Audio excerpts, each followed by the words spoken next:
So I understand that your own kids are entering this stage of life on which you are expert. What's that like for you and what's it like for them? I love having college students. It's my favorite age, so I'm Right. happy that I have, one. I have a college freshman and a high school senior, so I have practically two of my very own college students. Right. I feel like it's my reward for surviving the teenage years. I also feel like it's really cool to finally have something special to offer them as a parent in a way that I didn't before. Although I have to say that I've raised two pretty normal kids, so neither one of them really listen to my advice. Other people's kids seem real Right. interested, though. I don't know. I know that feeling.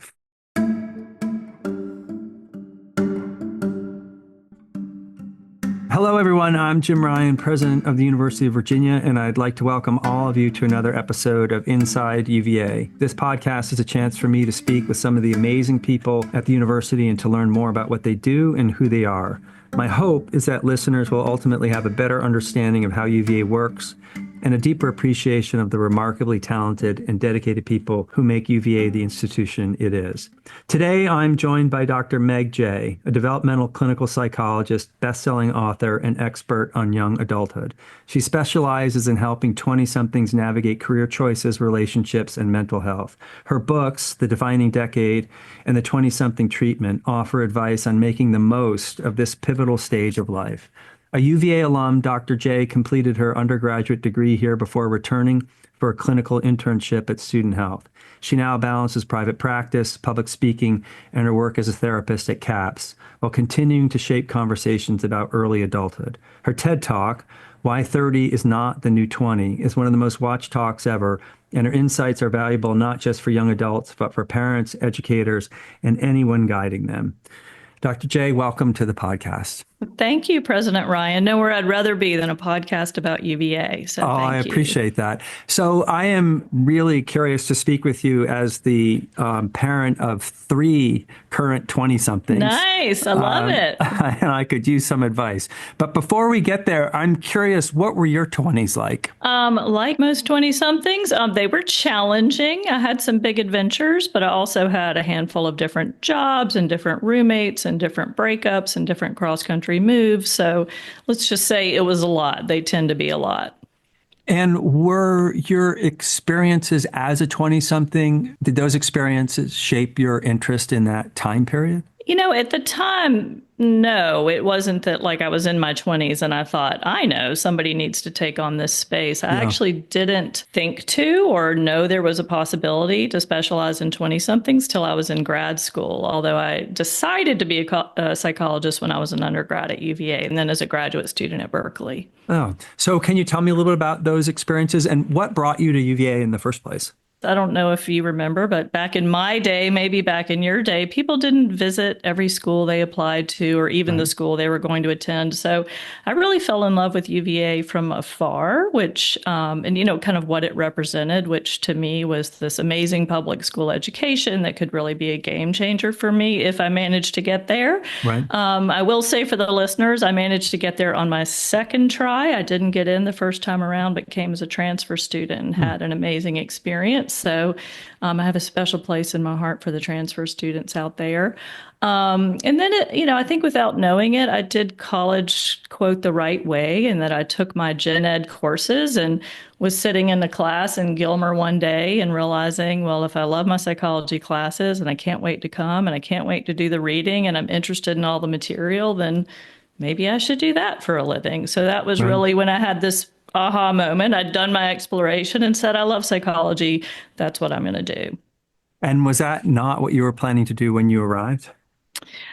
I'm not planning would have been a strong word if I was if planning to do anything. I think I thought maybe law school. I did enjoy writing. I do Mhm. enjoy writing persuasively, which I have managed to do in a very different sort of way. So I thought maybe law. Right. So you've built a career around 20-somethings. And why is that period of time so interesting to you? And why is it so important? Well, I'm preaching to the choir to you probably to say that, that's really where all the action is. That we know that 80% of life's most defining moments take place by age 35. And Mm. that's because when people in their 20s are building careers and meeting their partners and picking their cities and starting their families. So when you work with 20 somethings, you get to help people get in front of all that. And it's really just quite wonderful to be able to be part of that. A lot of people would say to 20 somethings, you have plenty of time to figure out your life, but seems like you're suggesting maybe not. The real reason I don't say that is 20 somethings don't actually like to hear that. They Mm. perceive that as an unhelpful brush off, that they're feeling concerned of what if my life doesn't work out? What if I don't find a job? What if no one ever loves me? And I think rather than feeling reassured or brushed off, I think 20 somethings rather would have someone take their problems seriously. So rather than saying, oh, you have time, I emphasize that it takes time. It takes time to build a good career. It takes time to build a good life. And the easiest time to get started is probably right now. What do you think are the biggest challenges facing 20 somethings today? Well, what I tell college students is that the hardest thing about your 20s, which are, usually coming right after graduation, is that they're the most uncertain years of life. So they're probably the only time of life where you wake up in the morning and you don't know where you're going to live in 5 years or who you're going to love in 5 years or whether you can pay your bills or whether you're going to be happy. That's probably the only decade of life where you wake up to that much uncertainty. Right. And I think just educating people about how hard that is, the brain doesn't like that. The brain interprets uncertainty as danger. So it's very normal to feel quite stressed and distressed during your 20s, sort of in response to that. And what inspired you to write the defining decade? Was it from your practice or was it something else? Yeah, so that, I think at UVA is when I realized, okay, I want to be a psychologist. And for all the college students out there listening, that was about all I knew. Right. I'm going to go that direction. So I went in that direction. I didn't go directly to grad school. I went to work for Outward Bound first. That was my Hmm. first job out of UVA. And then that actually helped me get back into grad school at Berkeley a few years later. And then when I was in grad school at Berkeley, of course, I thought I was going to go in and work with one age group. And then I thought I would work with kids. I found that to be very difficult and heartbreaking. Hmm. But meanwhile, I was in Berkeley I was in a college town. So I had a lot of clients and, like in student health where I was working, I was doing a lot of teaching. So I had hundreds of college students lining up in office hours, and they were all really looking for guidance. But I felt like in terms of pop culture, the 20s were really trivialized and seen as this sort of developmental downtime. Hmm. But actually, they're, as you know, a real developmental sweet spot in the defining decade of life. And so, as a matter of fact, I thought I need to find a book that I can recommend to all these students and clients Hmm. about their 20s. Right. And I went to Barnes and Noble back when people used to do that, and I strolled the aisles and looked for one. But there weren't any books specifically about this age group that really took the problem seriously. So I figured, well, I guess I need to do that. So I was about to graduate, and it wasn't long after that I started the book. So your book has become something of a cultural phenomenon, and your TED Talk obviously has been seen by millions of people. Did you expect your work to resonate so widely and deeply? Yes and no. Hmm. Yes, I did think it would resonate. I felt it was deeply needed, which is why I wrote the book. And I remember when the book was originally being sold to publishers, there were many publishers that said no 20 something would be caught dead with this book. And I said, just wait, just Right. wait. So I did think it would resonate, but I think no, you never really get used to waking up and reading emails from 20 somethings in Japan or India who Hmm. say your book has really made a difference for me. That's pretty amazing. I bet. And then your latest book, The Twentysomething Treatment, tackles young adult mental health in a relatively new way. What's the core message of that book? The core message is that the 20s are an uncertain and difficult time, and that's normal.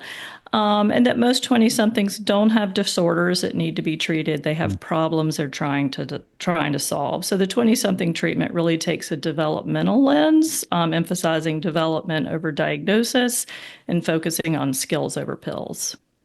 And what are some of the best strategies? So you're a 20 something, and you're trying to figure out an awful lot, as you mentioned. What are some of the healthiest strategies that 20 somethings can pursue? Here's one you're probably not going to expect me to say is that the leading source of positive growth and change in your 20s is a good job. Rather than, I think 20 somethings think, oh, there's going to be a breathing strategy or a thinking strategy or, something Right. that I do on the inside to sort of change my mental health. That in your 20s, your mental health gets better when your life gets better. And so most young adults are served by going out there and finding the best job that they can because it really spurs a lot of growth and change. It also creates a lot of new challenges, but that's where the confidence and the competence come from. Like I said earlier, one reason your 20s are so difficult is because they're so uncertain. And in your 20s, you can't really make the world a more certain place, but you can become more certain of yourself as you can gain the competencies where you feel like, okay, I'm figuring it out. I've figured out how to be a worker. Now, next Right. is I've got to figure out how to make friends in a new town. I've got to figure out how to have a relationship. But just sitting back and avoiding and worrying about those things does not improve people's Right. mental health. And how would you define a good job? That is a great question. I think a good job is the best job you can get for where you are at your point in life. And so, it probably needs to pay the bills. Most of us need to pay the bills in our 20s.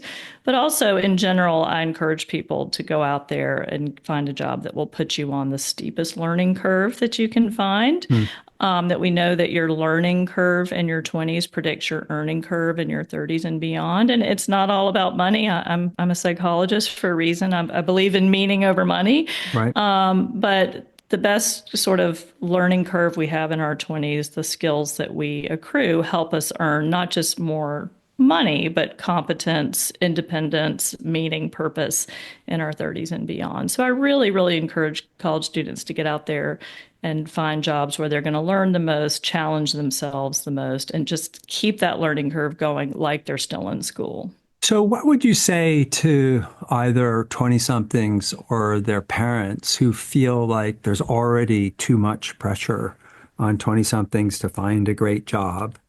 Does it ever get to the point where it's unhealthy to be striving for quote unquote a great job? Well, I didn't say they should go out and find a great job. Yeah. Okay. Fair Because enough. I Fair don't enough. actually think those are available to most 20 All right. somethings. That's a really good clarification. That's Yeah. the lawyer that could have been Right. in Yeah. me coming out. I said they should go out and find the best job they can. Yeah. And so the one where they're going to learn the most and grow and change and challenge themselves. And that's very different from like a great job. And so not that I did everything perfectly, but as I said, my first job out of UVA was as an outward bound instructor, Yeah. hardly the most ambitious, flashiest, most important job on the planet. But boy, did I grow and change a lot in 5 years, leading people through all sorts of scenarios. And I came out of that experience feeling like if I can do that, I can do anything. And it also really helped me go on to get some other really great things because people found that to be interesting and impressive, but it wasn't sort of great in that high pressure sense. So, Right. And it doesn't have to be a conventional job either. right. No, absolutely. I think wherever you're going to learn and grow and change, that we know that on average, young adults have 9 jobs between the ages of 20 and 35. So I remind 9 jobs. 9 jobs. And, Wow. I've said that so many times on podcasts that one day I sat down to count my own to see if that even was true for me. And I actually did have 9. To also realize that, get the next good job you can. And most people are going to have it for a year or two and then say, okay, am I still learning? Am I still Right. growing? Is Right. this still working? Then sign up for another year. And if it's not, it's time to move on to the next one. Right. And what about finding work that you love and could see building a life around? Is that something that 20 something should be thinking about, or should they be thinking in shorter time increments? Like what matters most is, like you said, get a good job for, think about it in a year or two time frame. hmm I would love for everyone to ultimately have a job or a career that they love. I don't know that you're going to have that as your first job out of college. I Right. have the most wonderful career. I love it every single day. You would probably say the same thing, but I didn't love all the jobs that I had to get to where I am Right. now. And so I think it's sort of balancing that, what you might ultimately love with what you might have to do to get there. So, I think part of me always wanted to write books, but I'm not sure what I would have done about that at 22. I didn't really have anything to write about. Right. So I did what I was interested in. I did what I was good at. I saw where that led, and then ultimately I was able to bring in all the parts of me and of work that I love. Was able to bring all that together. And what about relationships, either friendships or romantic relationships? What's the healthiest way for 20 somethings to think about those? I've actually come to feel like the healthiest way to think about it is probably very similar to the way that we just talked about jobs. I don't know if you're going to have 9 different relationships between 18 and 35, but you're probably going to have more than one. So find the best one that you think you can, see what you learned, sign up for more of that, or figure out, what, that actually wasn't as healthy or happy of a relationship as I thought it was. I need to learn from that and do something different now. And so I think thinking about it as a similar journey, that it's something that we learn more about as we do it. Finding out that you didn't have the right major, you didn't have the right job, or you didn't have the right relationship. I mean, that's just information. It's not a mistake or Right. wasted time. Yeah, that's a healthy way to think about it. So, switching gears a little bit, you are a therapist to UVA students, and I'm curious. So, you have a front row seat to college life. What are some of the things that separate students who thrive in college as opposed to students who struggle? Yeah, I think students who are thriving are the ones who really have figured out how to own the college experience and try to get as much as they can out of classes and everything in between. They've kind of made that shift from the high school, what can I get away with mentality, to the what can I get out of this mentality. Mm, And I say that with no judgment. I right. think that, what you sort of do in high school is you check the boxes and you jump through the hoops and you cram in all the APs and the clubs, and you sort of lose sight that, like, this is actually all for you. It's not just to get something. And so I think coming into college, it's time to realize none of this, your classes aren't for your professors. It's all here for you. And so to really be thinking about what can I get out, like I said, not just of classes, but of everything in between. There was a dean of the Yale Law School named Guido Calabrese, and he used to give a opening speech every year where he told entering students, "You can now step off the treadmill Oh, nice. I like that. Absolutely. and take advantage of what is here, and not just check boxes." Yeah, I teach. I've actually been on semester at sea twice, and on the time I teach, that's the only place I teach anymore. And I teach positive psychology. Hmm. And at the beginning of the semester, I have to say, like, this class is not for me. I've already read this stuff.